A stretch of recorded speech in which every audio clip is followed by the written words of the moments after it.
Welcome, everybody, to the newest episode of the EDHRECast. I'm Matt Morgan, and I'm joined by somebody who he built this podcast the exact same way he built this city, and that is on rock and roll. It is Dana Roach. What's up, buddy? I was thinking this week, and I realized there are 10 different kinds of people in this world. There's those that understand binary, and there's those that don't. Oh my God.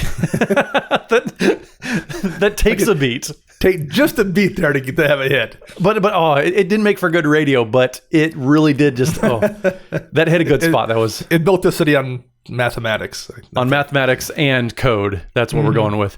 So like we said, Dana, you built this podcast. We hit 100,000 subscribers on YouTube, and it's pretty cool to come back here to the 100K world. Yeah, it's one of those milestones that like you don't really realize what a big number that is, because that's a huge number. That's a crazy number. That is the amount of people that live in a fairly decent sized city, right? Like, yeah. I mean, it's a difficult thing to wrap your head around, and it means a lot. Like that is a sense of accomplishment, and it means a lot that have done that with you guys over the course of this last how many years. So it's a big deal. Yeah, I mean, we've come a long way. So I remember our first episodes that we started uploading. So trivia for everybody out there was episode 93 when we originally switched over to video. That's a long time ago. So yeah, it's kind of wild that we've been here for this long. I mean, so 100,000 subscribers. You said it's kind of hard to comprehend a little bit. I can tell you this. It is a number big enough that it impresses your teenage stepdaughters. That's how impressive it is. So thank you to everybody out there in subscriber land. It means the world to us. It really does. That's the number where like it's not just like a vanity YouTube channel, but it's a channel that actually has people that watch it. We've gotten here. Yeah, it's super cool milestone. Thank you to everybody who subscribed, and thank you to subscribers in the future. Like we've gone a little bit north of 100,000 subscribers. We're really excited for everybody who's here and everybody who comes in the future. Yeah, it's gonna be great. So this week, Matt, we're talking about a show that like began as a conversation. And how did that conversation start? Well, so we were talking, just you and I, about what is Sol Ring indeed the best thing you can do on turn one? That is kind of the conventional wisdom of every Magic player out there. The best thing you can do on turn, since I guess Mana Crypt is banned now, is Sol Ring the best thing you can do on turn one? And is that necessarily true? And I don't know if it is. Yeah, I mean, it is generically, right? Like if you don't know what the person's deck looks like, you can say Sol Ring's your best turn one play. Yeah. Because like more often than not, it's going to be correct. But just because something is generally correct and generally accurate doesn't mean it's always accurate. And there's situations where that maybe isn't the best turn one play. And then in talking about that, it led to us to like just look at like, well, what are the things you would want to be doing on turn one, turn two, turn three? Like what's the best way to do it? What do we do on those plays? What are we looking to do on those turns? Yeah, for sure. Because I mean, when you look at turn one, so I guess let's just start with turn one then and talk about like what is the best thing you can be doing in turn one? Because originally when we were talking, the question was kind of like, well, like I have a landfall deck and Sol Ring actually isn't the best thing that I could be doing. It's playing Burgeoning. And that's an enchantment that it's one green mana. Whenever an opponent plays a land, I can put a land from my hand onto the battlefield. That lets me get so far ahead, but like not every deck is obviously built to do that. Landfall decks love Burgeoning because you can dump your hand and then you just keep getting lands that are coming out, because eventually you're going to play something that's going to keep your cards coming. But Dana, you have decks that play 34 lands sometimes. Burgeoning isn't that great because you're going to play like 2 extra lands and it doesn't do anything for you for the rest of the game. Yeah. Well, like let's say you're playing a Selesnya Enchantress deck. Yeah. Wild Growth might be your best turn one play. It's going to generate, usually that kind of deck isn't playing many things that require colorless mana. So not that Sol Ring isn't so useful, but like colored mana tends to be more useful than colorless. It's going to be an enchantment. It's going to like help power Sarah's Sanctum. It's going to like, things that care about the number of enchantments in play. Like that is a situation where like in that case, Wild Growth is probably more often than not a better play for you on turn one. It's like there are plenty of those corner cases where for whatever reason, there are things that are maybe slightly better to do on Sol Run for your deck. Yeah, absolutely. I mean, in Sol Ring, this is none of this conversation either. I feel like we need to point this out before we get too much further, this is not to say Sol Ring is not one of the most powerful cards in the format. I mean, like Absolutely. you said, Dana, the conventional wisdom got there for a reason of Sol Ring being the best turn one play, because it is that powerful. But sometimes context matters. Like if I'm playing an elf deck, for example, I want to play a mana dork on turn one, like a Llanowar elf, an elvish mystic, whatever. On turn two, that's when I start to get my elvish archdruid and just keep it kind of everything going from there. So yeah, there's all sorts of scenarios where, yeah, you want to play Sol Ring on turn one, but is that always the case? So yeah, we know that there's all sorts of corner cases that we can kind of talk about how Sol Ring isn't, but what does that mean? Why are these things so much more powerful? And I think it comes down to looking at your deck and asking yourself, a couple questions. What is your deck's archetype? Like, what's the construction of it? What's the end goal of it?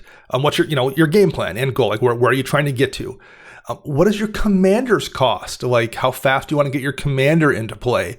There are situations where, I need to get it out as fast as possible because the whole deck is built around it. It doesn't do anything without your commander in play. Well, okay, Sol Ring is much more important there. If you maybe don't care about getting your commander out, you specifically maybe don't want to play it until you go for like some kind of an alpha strike, and your deck is built around slow rolling, well, maybe there's a particular control piece that you're better off having in play.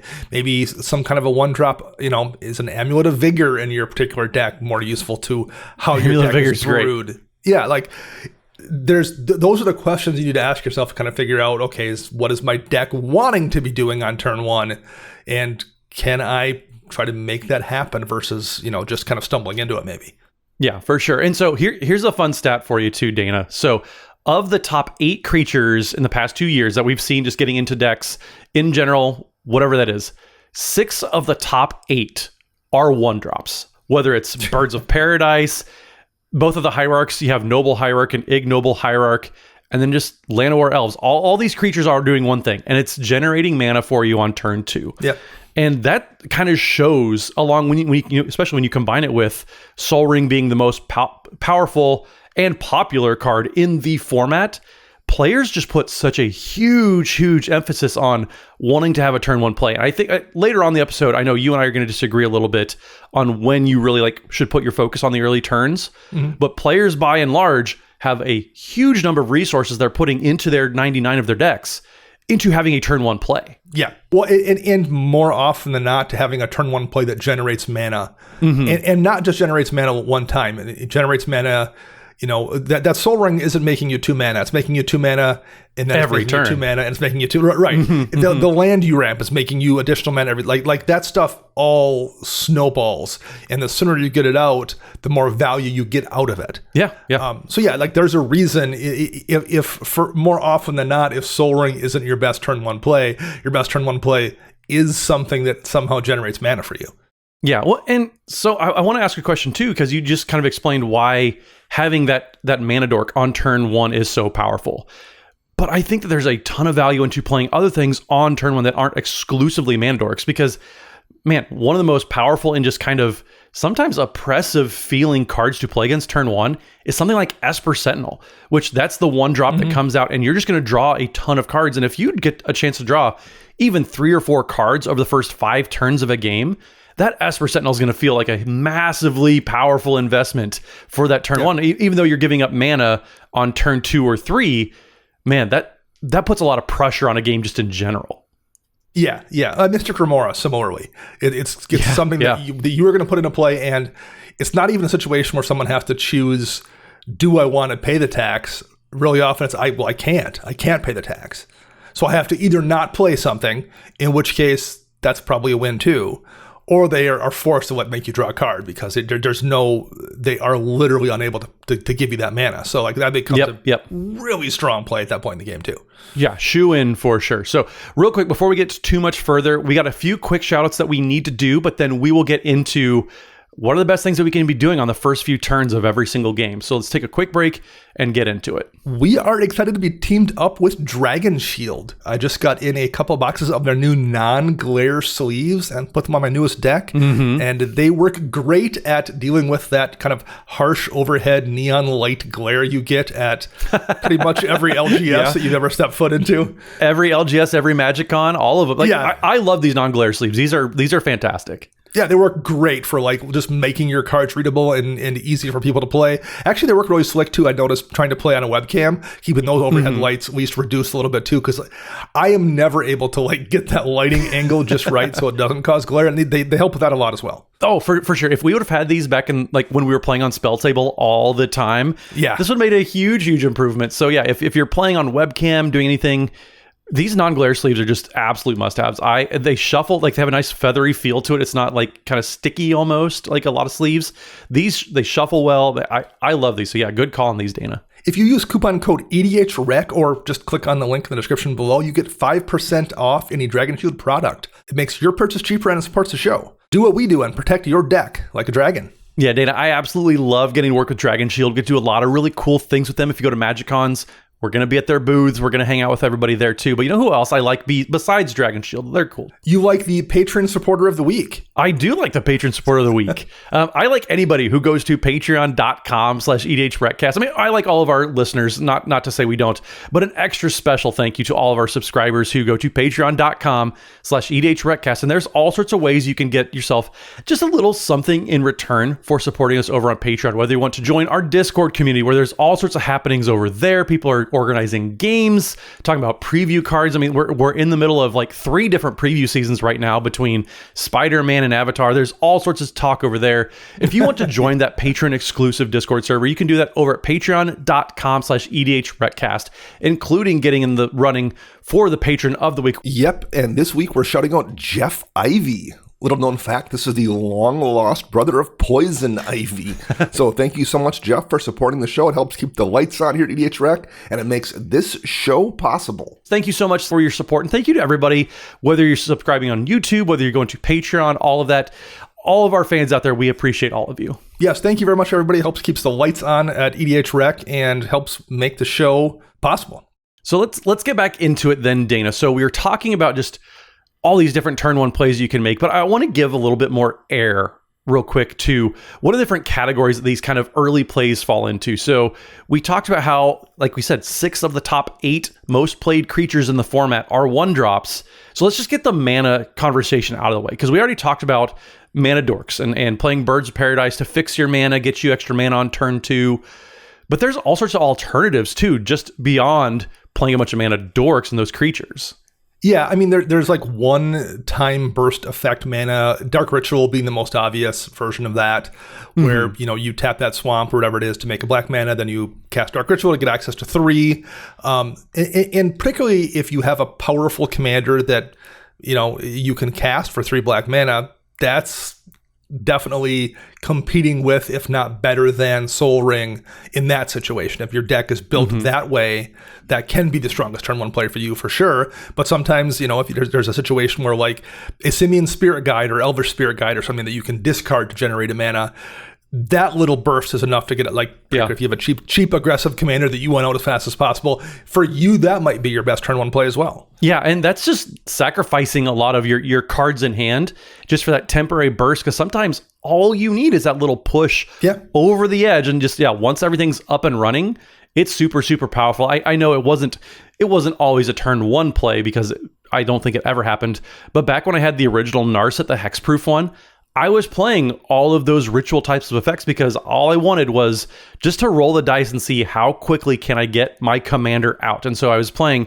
granted, we're talking about turn 1, that deck never did on turn 1, but the value is still there. The point that what you're saying, that Simian Spirit Guide, you're giving up a little bit in your hand for a chance to just get accelerated on mana just enough to land that big scary threat way earlier than you should have otherwise. In some of the stuff too, it matters the bracket you're playing in, for example. Like you're probably not going to generate enough value off a Simian Spirit Guide in bracket 2. Like that's just not the speed you're playing at, and that's not necessary. Whereas when you're getting into the 4 or 5 territory, that can be a really, really big deal. So that makes a big difference too. It's not just the deck construction; it's like what everyone else around you is doing, what your plan is. So that does shift a lot. That's not useful to me. I have no decks where I'm running those kind of effects because that doesn't help me with what I'm trying to do. But that's not true of everybody, one in every situation. Well, and to continue that thought of it doesn't do a whole lot in brackets 2, but in bracket 3, bracket 4, and 5 especially, that's when you get those other mana rocks beyond Soul Ring, where they're going to have a huge impact too, because you have mana vaults, you have all your Moxen, like the Crow Mox and stuff like that. Yep. Lotus Petal even too. Like anything that you can do, just a temporary mana rock, or just something super, super powerful like Mana Vault, that's going to be a huge, huge star in those higher bracketed games. Yeah, the ability to make the colored mana off like the Chrome Mox, for example, or the additional mana you're going to get off a Mana Vault in the right deck, that can be the thing that's better than a Soul Ring, depending on what your list is trying to be doing. Mm-hmm. When, especially if you're playing like an artifact-centric list, like if you're playing... Yeah. I mean, if you're playing, what is it? The Is It Commander, whenever you cast an artifact, you draw the card. Joyra, yeah. Yeah, Joyra, that one. You just want to dump your hand as soon as possible, because you're just going to draw more cards anyway. So with a Joyra deck, you cast all your mana rocks early, hopefully on turn 1, cast her on turn 2, and then turn 3, you can have 3 cards in hand. Sure. But that doesn't matter, because every spell you cast from then on out is just going to cycle you and draw you more cards. So that, yeah, you're super incentivized to just dump your hand with mana rocks there too. Yeah, but the sooner the better with some of those. And you can't do that without some sort of just putting effort and resources into getting you more resources later on in the game. So mana, obviously, that's the biggest and most obvious, and probably the earliest lesson that I would say new players learn is, how can I get as much mana as soon as possible? And turn 1, turns out there's a lot of ways to get mana. But the other category here, like we talked about a little bit, but I want to give a little bit more time, is if you can get a draw engine on turn 1, that's going to get you so much stinking value. Because like you said, and I think this point needs to be kind of reiterated. You get a Mystic Remora down on turn 1, you're going to be able to draw several cards more often than not, just in those first few turns. Well, and like I mentioned, and if you don't, it's because other people are being forced to play around it, which is also effective. Like that's also something that's a victory in its own way, right? There's no situation for the most part where like dropping an early Mystic Remora doesn't generate a ton of value. No, and yes, you might have to spend not just your turn 1 play, but turn 2 sometimes. It's going to be worth paying that cumulative upkeep, and it might set you back a little bit, but you're paying 1 mana to, again, and I think the power behind Mystic Remora is, yes, you want to drop it on turn 1, but then also it's more often than not, it's worth on turn 2 paying that cumulative upkeep to keep it around another turn, because the same way that Esper Sentinel puts a bunch of pressure on people, you can just let Mystic Remora sit there for a few turns, and then you decide to turn it off because you've accumulated enough resources. And yes, the mana investment maybe is a little bit higher, but you know for sure if somebody's casting a cantrip on turn 1 or 2, you're drawing that card. They literally cannot have the mana to pay for that. Well, and there's sometimes too when you're like willing to start your deck's plan on turn 1. Maybe that's more valuable to you. So getting your game plan in place, like even doing something like Hardened Scales on turn 1, that means you can just, as you go, you don't have to worry about, am I going to have a multiplier on the battlefield, because it was taken care of on the first turn. And that's when I think cards like Hardened Scales have a really, really big chance to be the all-stars and really carry a game, because they're going to get so much value over the course of just every single turn moving forward. And that's something I think definitely can't be overshadowed. Right. That coming down so early at a point in the game when maybe you're not doing anything else, and then immediately generating value. Every creature you play that normally comes in with a couple +1 counters on it, coming in with an additional one, that is always going to be there generating that value. So you've got it out ahead of when the other stuff comes into play that wants it. That's very, very valuable. Yeah. Versus a doubling season where it comes down in turn 4 or 5, depending on whether or not you've ramped. Well, you might have played creatures beforehand that can take advantage of it, and then it's going to take up a full turn to cast it, and then you don't get to really utilize its ability till the following turn sometimes. That is one of the really nice things about Hardened Scales.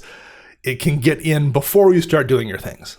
I think the last little category here that I have is interaction for someone else's turn 1 play. You know, maybe that takes the form of 1 mana removal spells. Maybe that takes the form of Mana Tithe or Mental Misstep or Spell Pierce, like ways that you can respond to someone else's Mystic Remora or someone else's Soul Ring or someone else's like big turn 1 play. And I don't know if folks generally run those, particularly outside of Bracket 5, for that purpose.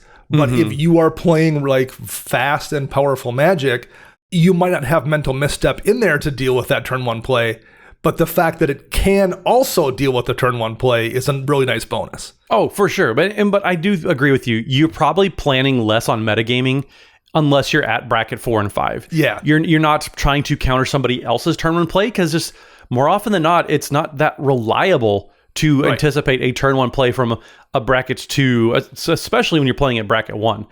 You just almost never get to see that happen. So yeah, I see that, but I think that's pretty much exclusive to the higher brackets there. Yeah, very much so. So before we move on this, I want to ask you though, so how important is it for you to have a turn 1 play? Like, how much consideration do you give to that when you are brewing a deck? So, I mean, I know it kind of is a cop-out, but it truly really does. It depends is the answer there. But yeah, absolutely. A Soul Ring, like we said, to start this whole conversation is generally great. But from deck to deck, like I think I have at least 2 to 3 other 1-drops that I want to be casting it on turn 1. I want to maximize my chances without overly committing. Because, I mean, I feel like, yes, it is super, super powerful. There were definitely games that I played when we were at MagicCon Las Vegas, for example. There was a game where I got an early Hardened Scales out on the battlefield. And that's why I was thinking of it for this conversation too, where I took over the game because I cast a Hardened Scales on turn 1. Turn 2, I played something that put a counter on something. Turn 3, I played 2 things that put counters on things. And I just kept hitting my land drops. And so I think I got 7 or 8 +1/+1 counters by turn 4. And that was just from a 1-drop that I cast that just made sure no matter what I was doing, it was getting that force multiplier moving forward. Mm-hmm. So I always want to at least like give myself a few opportunities to cast a turn 1 play. Because again, it's not going to make or break most of my games. I'm not playing at that super, super tuned level. But man, being able to do the absolute nuts, which everybody loves to joke about, the turn 1 Soul Ring into Arcane Signet, that just feels overwhelmingly powerful, and you just run away with games from there. But even then, having just a simple 1-drop, whether it's a Mana Dork, I want to give myself a fairly good chance of having a turn 1 play, just because Commander can snowball really quickly just by having just a little bit of advantage early, because then you get into your mid game that much faster. And the sooner you get to your mid game, that means you get into your end game that much faster. So for me, I prioritize it a pretty good amount. But again, I'm not going to break myself, and especially like mess up the other important parts of my decks to make sure I get that turn 1 play either. But what about you, Dana? Like this is where I think you and I are going to deviate quite a bit. I think we do. I don't disagree with you necessarily. I think it's maybe a matter of personal play style a little bit too. I think it's useful to maximize what you're doing. So if you have a turn 1 play, you should play something that, that if you can do that, great. But this also isn't like competitive 60 cards where like if you take a turn off, you're probably just going to lose. It doesn't really work that way. And there is a price you have to pay for building a deck in a way that consistently hits something to do on turn 1. You have to have a density of 1-drops or things that enable you to play things on turn 1. And generally speaking, those are weaker effects because the mana is cheaper. Yeah, for sure. And that's the balance that I run into is do I want to like overcommit to that early game? Because I definitely don't. But again, I like to make sure that if it's a 1-drop, it still has value if I cast it on like turn 5 or 6. Like the Hardened Scales still, like it's not going to be near as magnified as it would be on turn 1. But like, that's why I don't love having much like Elvish Mystics in my deck, because those on turn 6 feel really bad. Sure. Yeah, that's a good example. So like I've seen folks talk about, I'm going to build this dragon deck. I need to put 20 dragons in it, and then I need to put like 8 mana dorks so I always have something to do on turn 1 or 2. I understand that line of reasoning, but like I'm not going to do that because I would rather do other things or just maybe not do anything and leave those slots in my deck free for really impactful cards later in the game. Yeah. So I think it's a matter of like what you as a person, what your play style is, how you like to, the rhythms you like in your games. I don't think that's a wrong way to brew that kind of deck. But like, I have a couple dragon decks. I have a Sphinx deck where like all those bodies are like 5 mana for the most part to cast them. Yeah, you're not casting them early. Yeah, and I'm personally okay with playing those decks in a way where like I may not have a 1-drop in a lot of those games because I'm just not running those 1-drop creatures or ways to ramp stuff out because that's not the play pattern of that deck, and it works fine for me. So I don't worry about it that much.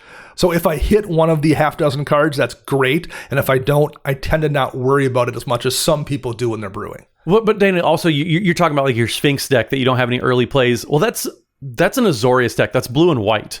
And so Right, sure. you're not playing mana dorks in Azorius, Absolutely. or like your Yeah. dragon deck. You don't get to play because it's Dimir. So Right. yeah, you don't get to play your typical. Yeah. I mean, any of those cost reducers. So yeah, you're off the beaten path a little bit already. Whereas the typical deck builder, I think we need to separate out from your proclivities. Sure. Well, since we're kind of talking about statistics of when we play cards and what's going on, we might as well challenge a few stats here. Yeah, let's get into it. So there's a ton of information and data on EDHREC, but we don't always agree with it all. So let's make sure we get into challenge stats real quick, and then we'll finish up this conversation on what can be doing at all these different turns in the game.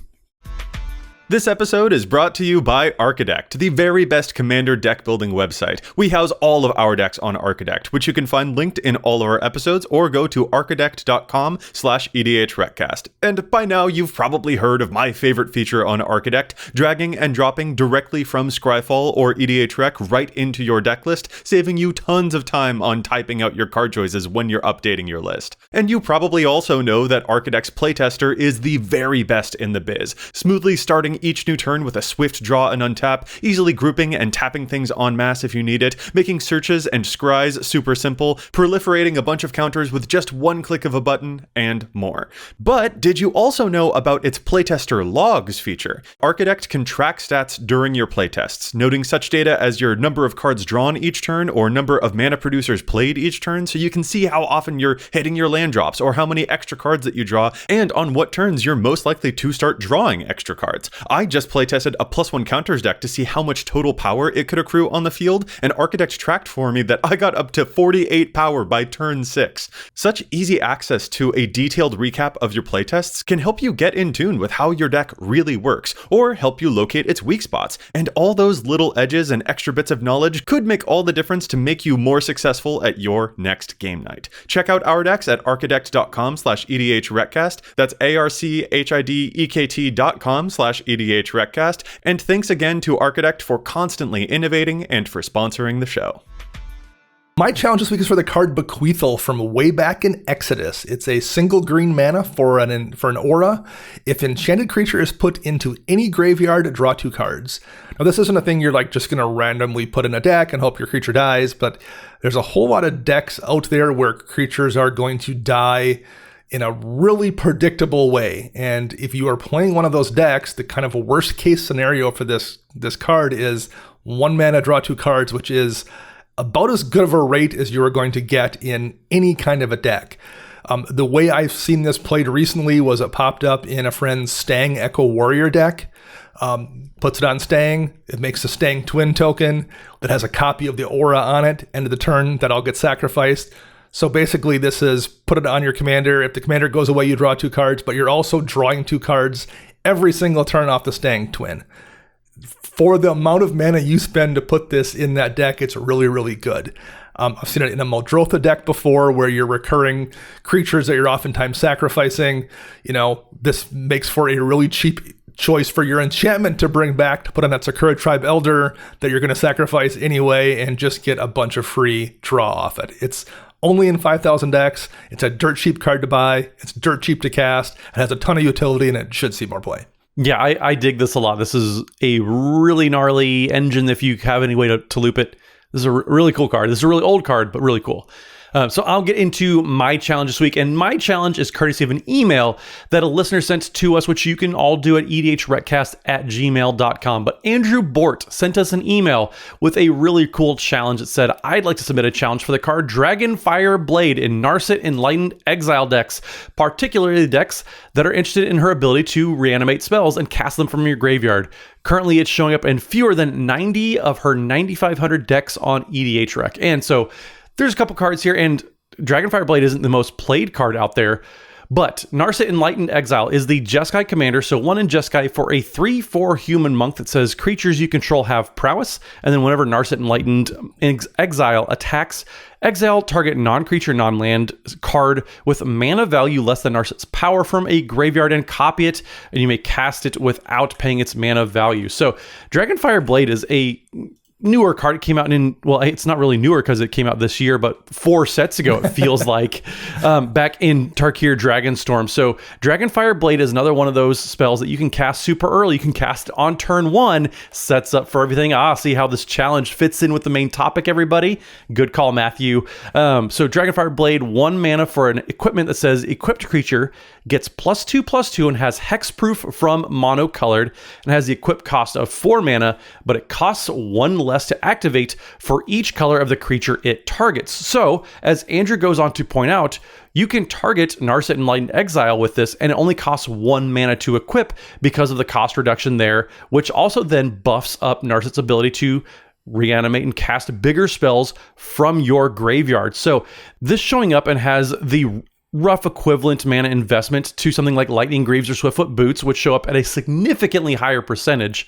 The level of the protection that the blade provides is far less, but you get a balance trade-off with the power toughness boost there. So I like this. Andrew goes on to talk about how Dragonfire Blade doesn't grant haste, but the static buff and the protection from basically all your target removal, Path to Exile, Swords of Plowshares, Doom Blades, all those types of things.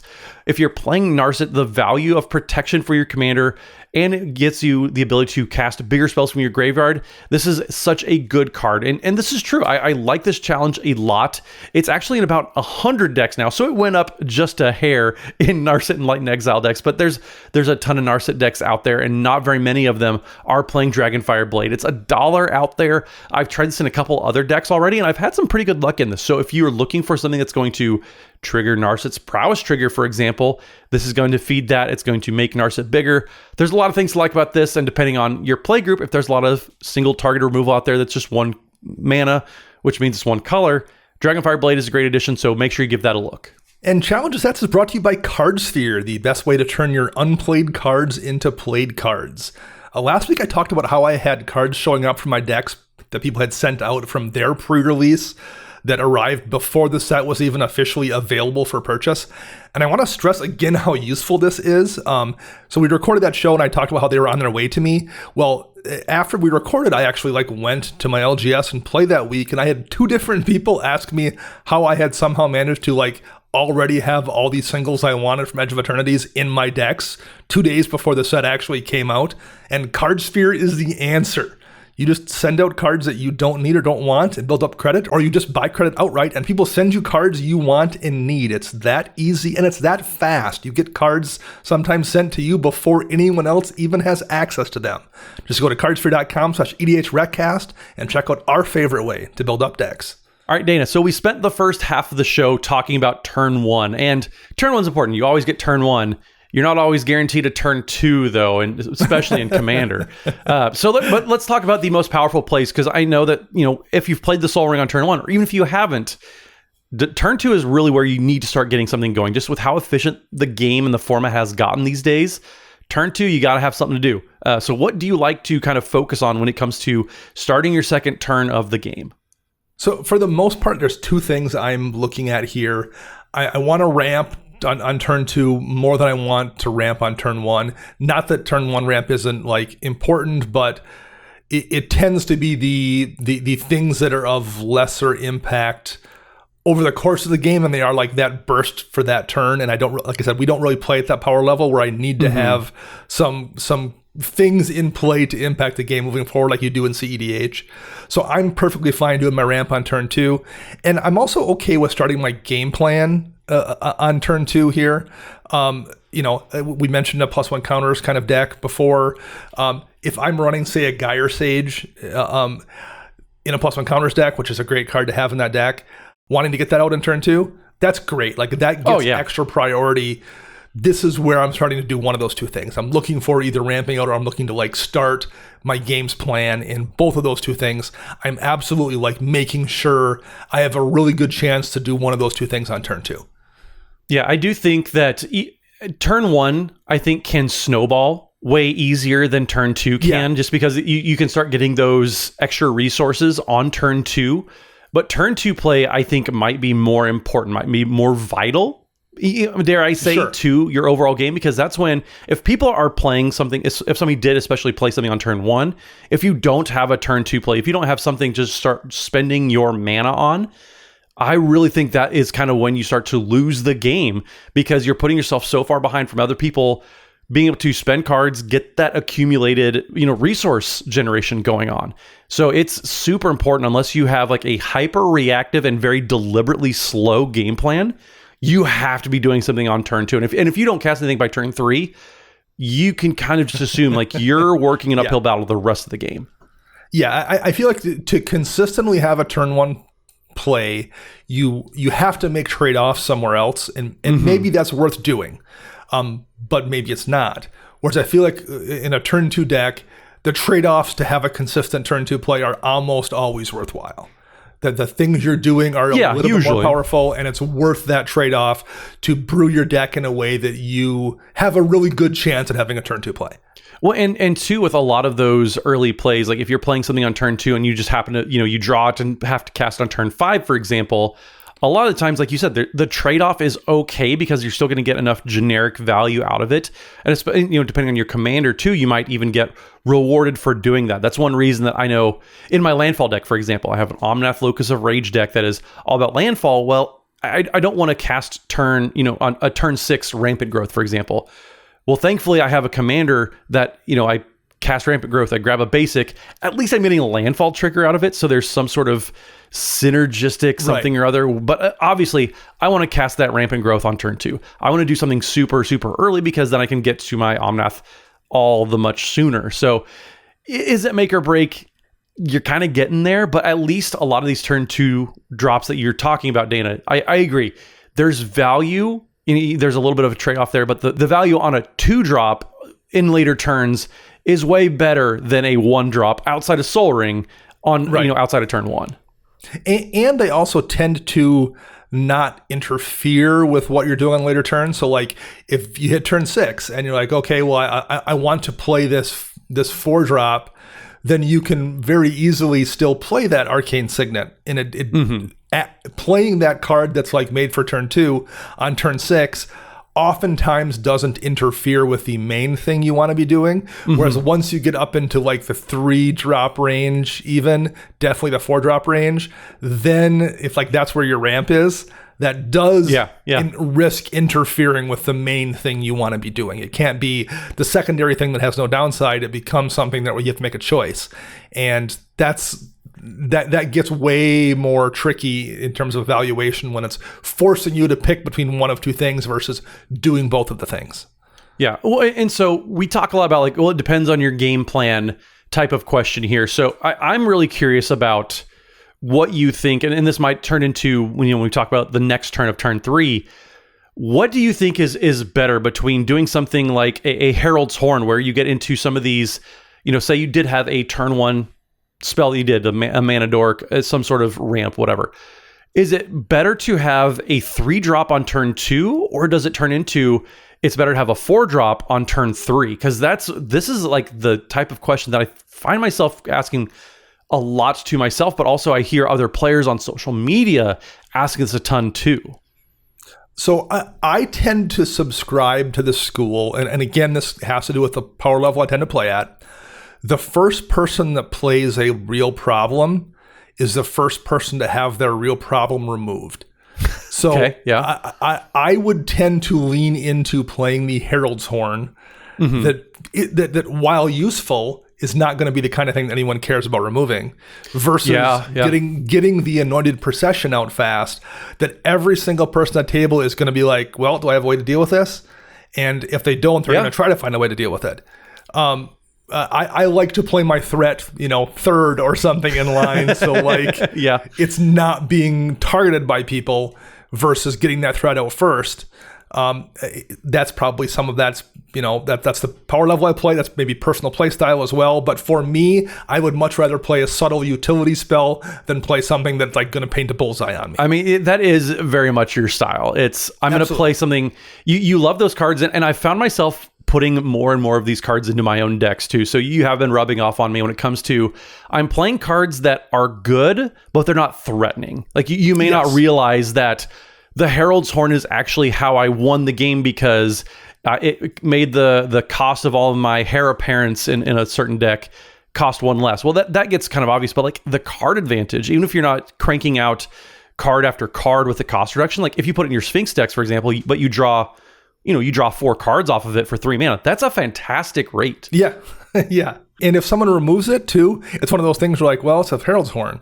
Their removal spell died to my Herald's Horn. To a degree, like you feel that way a little bit. Like, I'm okay with that trade. Which means it protected your 6-drop in a few turns. Yes. Because they spent that removal spell. And again, cards are a finite resource. So you're only going to get so many. And again, I think that's part of the reason why I don't necessarily worry too much about, things like rituals or the burst mana on turn 1 or the really fast mana on turn 1. Because like I'm not racing to get something out that is going to be a threat to people. I just want to consistently build like a foundation. Well, yeah, and I do see like that's the brackets you play at. Yes, because I've been playing a ton of bracket 4 decks lately. Much different, just because I built a bracket 4 combo deck that I've been having a lot of fun with.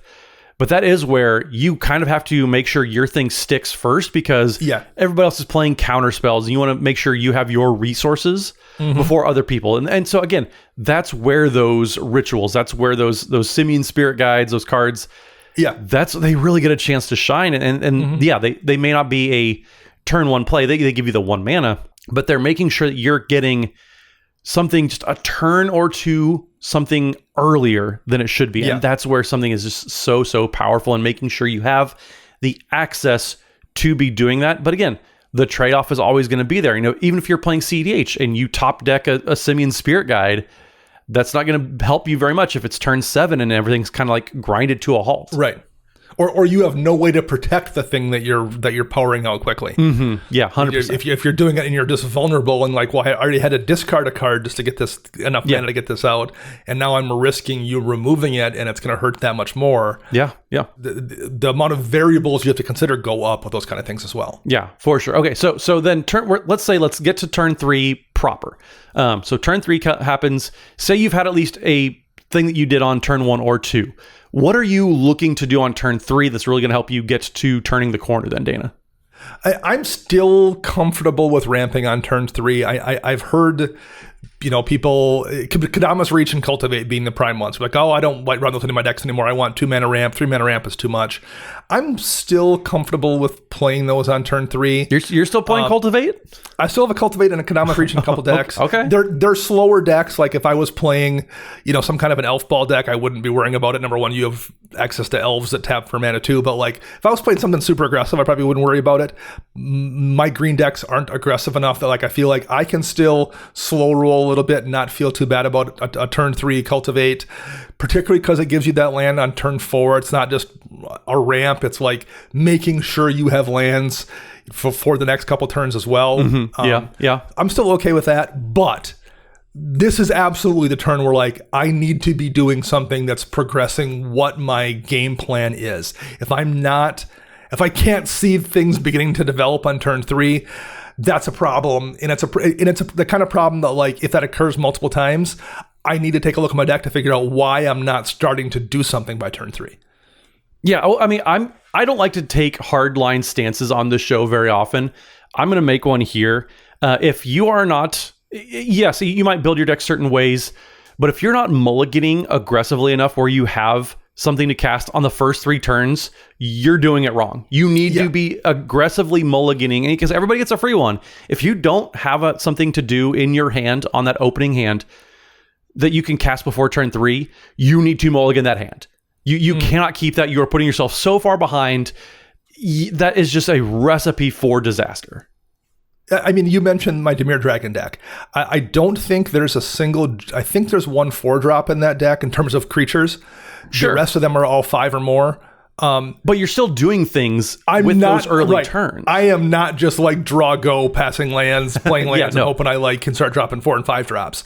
I have a lot of things I'm putting into play to try to get to that point, whether it's mana rocks or things that enable the game plan, draw spell, draw engines, whatever that winds up being. I am absolutely doing things. It may not be playing creatures, and maybe I have to get hit because I'm the person with no blockers out. Maybe I'm going to take a little bit of damage. I'm okay with that, but I'm still doing things, right? Like I'm still advancing my gameplay in some way, even if that might not be putting creatures into play just yet. Well, yeah, because I have slower decks too, Dana. I have my Council of 4 deck, which is all about getting my opponents to give me more resources too. I still have to set up my own game plan too, and that's a very slow deck. There's a ton of 4 drops. There's a ton of like 6 and 7 drops even too, because that's where I get to start stealing my opponent's stuff. But I can't just like sit there and draw go to turn 6 and just hope that I naturally get there. Like I have to be either casting some cantrips and crafting my hand, smoothing out my early turns, and just casting spells and just drawing cards to make sure I'm hitting my land drops. That is so important, because not only do I want to get to 6 and 7 mana, not just to cast big spells, but that deck is all about, I want to be casting double spells as fast as I can possibly get there. And so that means I need a bunch of ramp. I have a bunch of 2 and 3 mana ramp in that deck specifically because I want to cast multiple spells per turn. And I can't get there if I just do nothing on the first 3 turns. Like if I don't get to cast anything, even in a very slow deck, by turn 3, like my chances of winning that game have just plummeted at that point. Mm-hmm. I would also, this is the point in the game also where you probably need to be paying attention to what other people are doing. Not that you don't want to do that early on, but like one of the things, this is where I start looking around and being like, well, that's odd that person hasn't played any creatures. And that's when you get the turn. That's when the turn 4 Wrath of God comes down or something, like particularly like that's a creature heavy deck. It looks like it would be, and they've played no creatures, and that feels a lot like that person might have had a Wrath of God in their opening hand, and they're just intentionally not playing creatures so they can wrath me. Like this is where you need to start looking for things that would be unusual, that would clue you into something that might be about to happen. I think the good way of describing how I like to do this, and Joey being a theater person will agree, turn 3 and then turn 4 and beyond for a lot of decks is yes, I'm going to play something and I'm going to hold some mana up in case I need to have 1 mana to Galadriel's Dismissal and prevent the aggro deck from going crazy. Right. Or I need to hold 2 mana up, so I cast another mana rock on turn 3, but that means I have 2 blue mana to cast the counter spell and protect my board, or to stop somebody from really getting their game plan enacted. So turn 3, turn 4, this is when turns get really important. And again, if you're not playing on anything on turn 3, unless you are that hyper reactive deck that like you have to just stop everything from happening, you are going to lose if you're not casting spells by now. Yeah. Like you said, this is where you have to start paying attention to, okay, do I need to not play something so I can leave mana up to deal with what someone else might be doing? Sure. Because the first 3, again, especially at lower power levels, 3 up to bracket 3, like you're not for the most part holding back on those first couple turns to keep interaction available. That's just not how the power levels play out like it is in bracket 5. But now you need to start paying attention to it. Once you get into 3 on up, then you need to start making decisions. Okay, I need to start watching for a few things here, and maybe I need to make sure I leave that single white up to have a Swords to Plowshares if I need to. Maybe I need to, leave that blue mana up for a counter or something. Maybe I need to do whatever. You need to start watching that kind of thing. But also too, like you said, that they're keeping an eye out on what other people are doing. They're not intentionally, at least you shouldn't be slow rolling. Like, yes, at bracket 5, like you might have already established your threat on the battlefield, and now you're just trying to protect it. Now you're just trying to make sure that people can't get rid of your one thing. And so, you might have played something early instead of now you're playing the thing. And so it really does depend on what bracket you're playing at, what that strategy is. But either you played something super early and now you're protecting it, or you're trying to play that big thing that is going to help get your game plan in motion. Mm-hmm. Yeah. So let's go on here to the turn 5 area. Probably we're not going to go into every turn after this. Probably the last one we'll talk about here. But when we're talking turn 4-ish or turn 5, that's where you just need to. People should know what your deck is doing because you should have started doing that thing. right? Like if you don't, then like is it really your theme if you're not doing it by turn 4? Right. I said on the podcast a long time ago, especially and I said it in reference to you're trying to make sure people know it's not that deck, and so your first few plays need to show people that it is what you say it is. If you're not doing that by turn 4, is it really your theme? And more often than not, it's probably not, because you're not putting enough support for that theme in there. If it hasn't happened by turn 4, you need to reevaluate your deck building choices. Yes. And this is also the point where like I don't have any interest for the most part in ramp at this slot. I mean, there are some exceptions. Like if you are playing an artifact deck, then maybe dropping a Thran Dynamo on turn 4 for 4 mana, because you can tap it for 3 colorless, and your deck probably has a ton of colorless creatures. So like you can refund 3/4 of the mana you invested into it immediately, and then still use it moving forward. It's like, yeah, sure, maybe in that kind of exception that's worth doing. But way more often than not, this is, if 3 was something that made you raise an eyebrow at a Cultivator or a Kadama's Reach or a, Midnight Clock or something, man, 4 is a problem way more often than not. That's just not what you need to be doing here. I don't mind ramping on turn 4. Like you said, the Thran Dynamo on turn 4, sure. I think that's totally fine, because you're going to play the Thran Dynamo on turn 4, and then you're going to tap it for 3 to cast the Academy Manufacturer that you just drew. Yes, yeah. And so, but again, that gets into the yes and phase of the game, where you're trying to double spell. Like if you're, unless you're playing like a big, powerful thing, you're playing it on curve or ahead of curve. That again, turn 4 especially, you're yes-anding. You're playing something that's maybe 3 mana and holding a couple mana up to keep doing something and start. This is when you get to start reacting to what your opponents are trying to do, because. Unless you're me and you're just like all gas, no brakes, and you're playing a 3-drop and a 2-drop on turn 4, then like that's where you kind of start to deviate. But you have to have a game plan in mind. Yeah. And again, if you're not putting this into motion by turn 4, you need to reevaluate what's going into your deck and make sure that your theme actually is your theme. Yeah, and like I said, there's definitely exceptions here. Like, something like Skyshroud Claim, you're getting 2 untapped forests, so you're immediately getting 2 of the mana back towards it. I think it's a Frontier Siege, the green enchantment that comes down for 4, and on each main phase you make 2 mana. Well, if you play it on your first main phase, you're getting 2 back on your second main phase, so you're getting half of it back immediately, and then generating 4 green mana moving forward. Like, there are situations where it's probably worth doing, but if I'm not in one of those really hyper-specific situations, it's just not what I want to be doing in that turn. I want to be doing a thing that's advancing my game. Yeah, well, we can kind of play that game where on turn 1, when do you not want to play Soul Ring? And because it does get very contextually specific when it comes to those early turns, because we're talking about a very specific card in Soul Ring. We can get more general and say, like, this is a rule that you need to be following for your decks, because there's so many factors that can go into turn 4, turn 5. But yeah, it is so important. Just like, if you're not doing the thing, find ways to do the thing better, because you're just... I said you've kind of lost the game on turn 3 if you haven't started to play out your board, whether it's getting mana rocks down, whether it's getting your theme underway. If you're not doing that by turn 4, you have effectively lost the game. Like, you can just like chalk it up.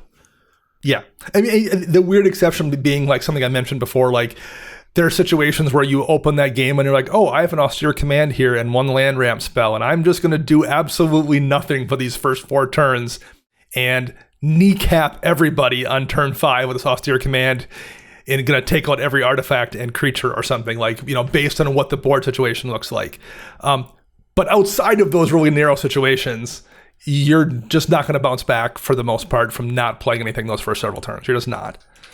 Yeah, not at all. So okay, so let's talk about turn 5. We got turn 4 out of the way. What do you like to be doing on turn 5?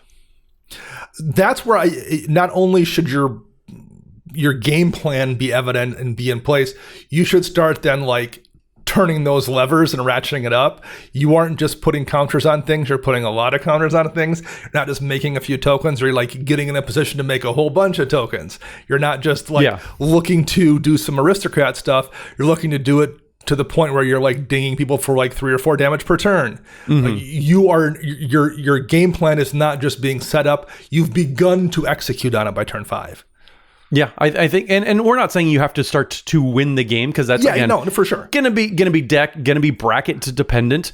I know CEDH wants the game to be over by turn 5 in Sure. so many situations, because combos galore. But in those brackets 2, bracket 3 types of decks, then like turn 5 is where you need to either be turning the corner, or you're just really established and you're trying to maybe, like, say you get one of those super nutty draws, like that's when you might start winning the game, depending on what the deck is. Sure. Or taking big chunks out of people's lives with those big creatures you started playing. Like at that point, it's, if you're playing creatures, you can be hitting people for 10, 12, 14 a turn consistently in a lot of decks. And maybe depending on how your deck plays, you need to be doing that. Yeah, I like that. Once you hit turn 5, like you really have to be figuring something out with your deck, and either find ways to draw more cards and reload, or just like, I love a good overrun. And so, if I haven't set up to get an overrun on turn 5, then like, what have I been doing with that whole game? Yeah. Turn 5 and onward are kind of the same turn, right? Like you're kind of doing the same things in all of those turns. Maybe you're running less win conditions that are hitting on turn 5, whatever. But like, turn 5 looks a lot like turn 6, looks like turn 7, looks like turn 8. Like that's where like at that point in time, you are executing on what it takes to get to the win condition, to get to the point where you've shuffled up to play a new game. Yeah, you're in the end game. Like either somebody's getting ready to win, you're reacting to each other, and every turn from then out, like you can't really game plan for what's going to happen. That's why I know a lot of people out there, they love goldfishing decks to see how things are going to play out. It is impossible to goldfish into turn 5 because there's so many other factors. There's 3 other decks that might be having different starts. Like if you're goldfishing and just trying to get a feel for like, okay, this is how my deck draws its opening hands, maybe it plays out the first turn or two. Like I don't think there's any value in goldfishing beyond turn 3.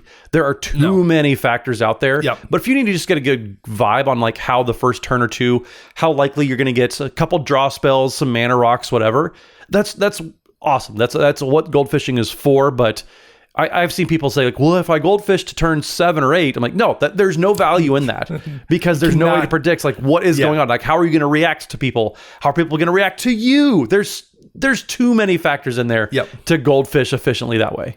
Yeah, absolutely. And to be clear, when we talk about like moving to the end game, moving to the win condition, moving to closing things out on turn 5, that doesn't mean you're going to win on turn 6 necessarily either. Like no. I've been logging this year. One of the game stats I started doing this year that I haven't done in the past is like, when does the game end? And I haven't done the math, but like just scanning my games so far, I would guess I'm at turn 9 on average, and it might be turn 10. I might be in double digits when games end, but it's not 8. Like I'm on average taking 9 turns, if not 10, per game to close out. So when I say like you should be moving to that point in turn 5, I don't mean you're closing on in turn 6. I just mean like you are establishing the things that are going to get you to that point by turn 5. And that might take you 5 turns, might take you 7 turns, whatever. Like it just depends on what's going on, how many answers people have, that kind of thing. But you need to see that path by turn 5 usually. Yeah, that turn 5, that's just when everything is either like you're either opening the door or you're closing it, whether it's like the enchantment player, they might have a Sphere of Safety and a Greater Oromancy out on the battlefield. That's when their prison deck is truly like locked and loaded. Everybody's locked out of the game, doing whatever they're trying to do. So the game may not end, but it could be effectively ending, or people just getting to the point where those resources might be to the point of, I have to answer this person now, or they're going to win the next few turns. Yeah. It's the point in the game where I start doing things like, okay, if I do this and then this happens and I respond to this way, I can then take this person out. Like you can see the path. Things might change. It might get blurry. The fog might roll in. However you want to, whatever metaphor you want to use. But you can still your brain start being like, yep, I can see where I'm going to get, how I'm going to get where I want to go. Yeah, the path to victory, that's a really good way to describe it. Maybe that's better than I was trying to do, is you can see that roadmap now that's been laid out. Like your first few turns been getting you to this point, and now you see where the game is starting to head. And obviously, like everybody else has their game plans that they're also getting to, but you need to be able to see like, okay, I'm going to win through this in this game. Yep. And that might change from game to game, but yeah, having that path to victory, that's definitely when you should start seeing it. That's a really good way to put it, Dana. I think that the kind of final thought I have here, and quite honestly, this is probably the final thought I think I could tag on to a whole lot of shows we do. is the word intentionality. Just understand why you're doing what you're doing, understand when you're doing it. And that seems obvious, but like, I don't know if it is. I would guarantee the first several decks I built and the first several years I played, I don't know if I was doing that, right? Like, I don't know if I was aware, like, well, I'm just putting this in the deck. Oh, I'm doing this thing. Because that's what you do. I don't know how much I thought about why I was doing it and was acting with purpose in how I brewed and how I played and the cards I cast and like what I was doing. So it's like, just be aware of the things you're doing and think about why you're doing them. Yeah, it's just, again, this is a recurring theme in so many of our episodes, but just knowing what you're trying to do and just have some sort of intentionality when it comes to your deck building. And it's not just the cards that you're putting in, but when are you hoping to play those spells? Because everybody wants to do the thing, but are you going to try to do it early and so you have to accommodate for that? Are you trying to do it late so you build, a little extra contingency in there? It's just making sure you're mindful of when you're hoping to cast the things. That's such a huge thing that you got to keep in mind too, because again, if the more reactive spells you have in your deck, maybe you're not casting that 2-drop counterspell always on turn 2. That's something that's never getting cast on turn 2 usually. Right. So having those types of things in mind on when do you plan on casting all these different things, such a big thing that I hope more players start keeping in mind when they're building their decks. Yep, absolutely. Awesome. Well, Dana, let's get out of here then. So real quick before we sign off, where can everybody find you out there if they want more of your content? You can find me online at Dana Roach, often on Blue Sky. And you can find the cast on Blue Sky as well. We post daily card posts and all kinds of things on there. So check us out, EDHRECast at bluesky.com. You can find all of us together at patreon.com/EDHRECast. And you can find me on pretty much any social media platform. It's at Mathimus55. That's MATHIMUS55. And don't forget, we are proud to work together with Dragon Shield. So if you want to get some of those non-glare sleeves they just rolled out there, you can do that. Just click the link or use coupon code EDHREC on checkout. But with that, everybody, Dana, I'm glad we got to have this conversation, in front of a camera this time instead of just in our private Discord DMs. Yeah. But yeah, thank you everybody for tuning in. Let us know in the comments what you think. What are some of the best things you can be doing on those first few early turns? But until next week, everybody, remember, EDH wreck your deck before you wreck your deck.